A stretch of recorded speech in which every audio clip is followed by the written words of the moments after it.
নমস্কাৰ, এয়া হৈছে ৰাতিপুৱাৰ দৃশ্য। আজি আকৌ নেমকেয়াৰ হস্পিটেললৈকে গ'লোঁ, চেকআপ আছিলে। ৰাতিপুৱা সোনকালে যাব লগা হোৱাৰ কাৰণে মানুহজনে ব্ৰেকফাষ্টটো সোনকালে ৰেডি কৰিছে। আজিকালি 2টা এগ হোৱাইট খোৱাটো ডক্টৰৰ কাঢ়া নিৰ্দেশ।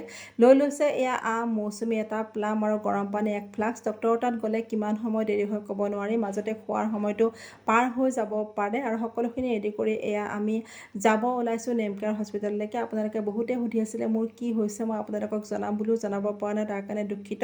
মাথো জানি থৈ দিয়ক যে ৰ'দে বৰষুণে সুখে দুখে হাওঁফাওঁখনে বহুত দূৰ আগবাঢ়ি আহি কিছু জিৰণি বিচাৰিছিলে।